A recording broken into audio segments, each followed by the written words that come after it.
मेरा खून सफ़ेद तो नहीं सी? नहीं जी, बहुत ज़्यादा सुर्ख है आपका खून। पूरा फलाना हमारे जिस्म के अंदर पता नहीं कौन कौन से टॉक्सिन्स भरे पड़े हैं, तो वो भी रिमूव हो जाते हैं, जिन बीमारियों को हम जानते तक नहीं।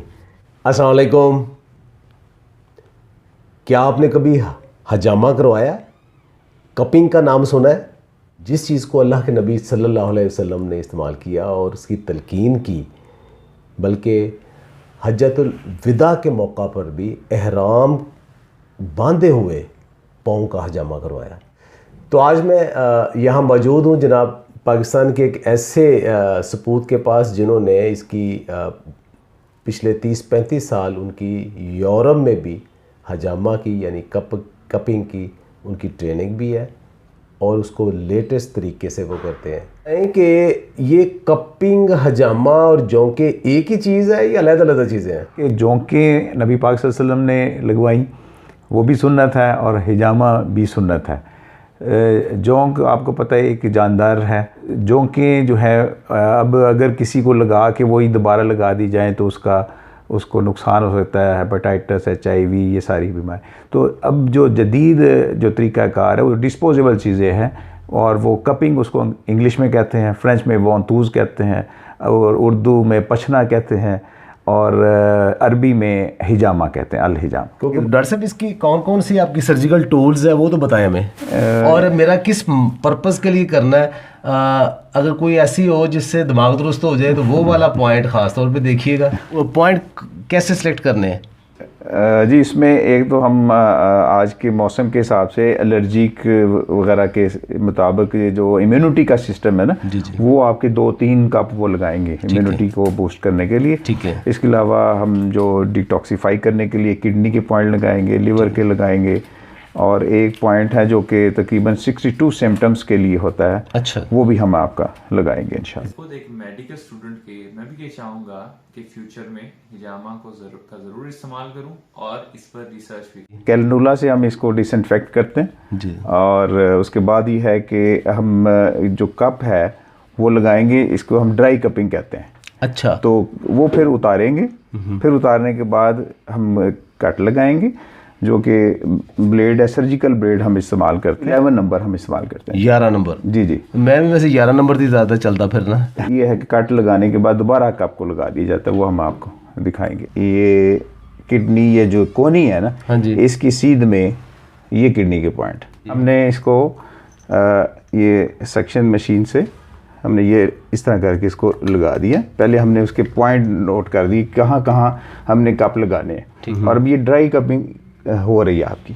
अच्छा। इसको हम चंद मिनट देंगे। ये भी पेशेंट टू पेशेंट वेरी करता है।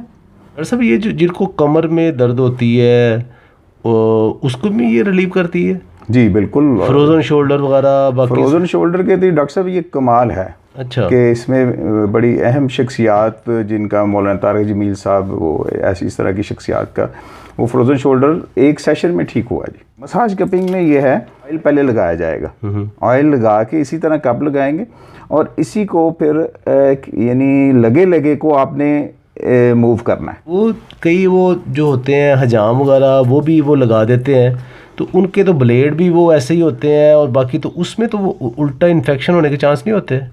जी, हाइजीनिकली जो है इसका ख्याल रखना बहुत ज़रूरी है। तो एक जो कप होता है उसके नीचे आप अंदाज़न कितने को ये कट लगाते हैं? 2 mm का फ़र्क होना चाहिए। डॉक्टर साहब कोई अहदीस से ये कोई इंफॉर्मेशन मिलती है कि आप सल्लल्लाहु अलैहि वसल्लम ने कोई कितनी बार करवाया होगा ये हजामा? आप सल्लल्लाहु अलैहि वसल्लम ने जी सारी ज़िंदगी हिजामा करवाया, और एक इंटरेस्टिंग बात यह है कि अभी तक कोई ऐसी रवायत नहीं है कि आप सल्लल्लाहु अलैहि वसल्लम ने ख़ुद किसी का हिजामा किया हो।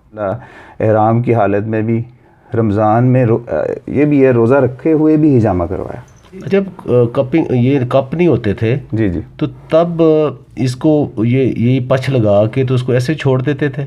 नहीं, उसमें सींग जो होते हैं ना जानवरों के, हाँ जी, उससे वो उसको सक करते थे मुंह से। हाँ जी, मैंने अपनी प्रैक्टिस में देखा है कि मेडिसिन ख़त्म होती है ना जी ट्रीटमेंट में, वहाँ हिजामा शुरू होता है।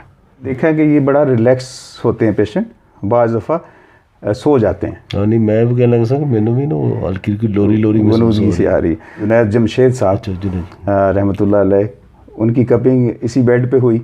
अच्छा। और यही था कि वो खराटे ले रहे थे तो सईद अनवर जो थे दूसरे बेड पे थे, ये आवाज़ कहने लगे डॉक्टर साहब नोट इसके वीडियो बनाए वीडियो। ये मानता नहीं है।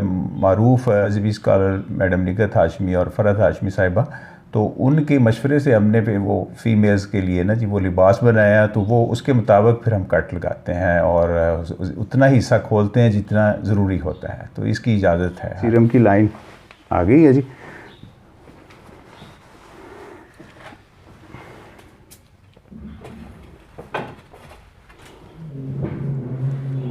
ये डस्टबिन भी हमने हर एक चीज़ की अलग रखी हुई है। उस तरतीब को मद्देनज़र रखते हुए इसको हमने सेलेक्ट करना अपने पॉइंट्स को कि कौन सी डिजीज़ के लिए कहाँ होंगे। एक दफ़ा जब हजामा करते हैं तो ब्लेड कितनी दफ़ा यूज़ कर लेते हैं? तो एक ही दफ़ा यूज़ करते हैं एक पेशेंट के लिए। वैसे तो कट तो कोई भी बंदा वैसे लगाता है, तो लेकिन यह है कि असल में यही एक प्रैक्टिस है और प्रोफेशनल जो लोग हों उसी से करवाना चाहिए। जब हजामा हम करवा लेते हैं रिकवरी कितनी जल्दी हो जाती है? तभी हमारे पेशेंट ख़ासतौर स्विट्ज़रलैंड में तकरीबन दूर से ही लोग आते हैं ज़्यादातर इधर भी, तो वो कपिंग करके खुद ही ड्राइव करके जाते हैं, कोई ऐसा कोई मसला नहीं। अलहम्दुलिल्लाह जी, हजामा मुकम्मल जी। तो 1 घंटा लगा है, फ्रेश एक्टिव, अल्हम्दुलिल्लाह। Thank you very much.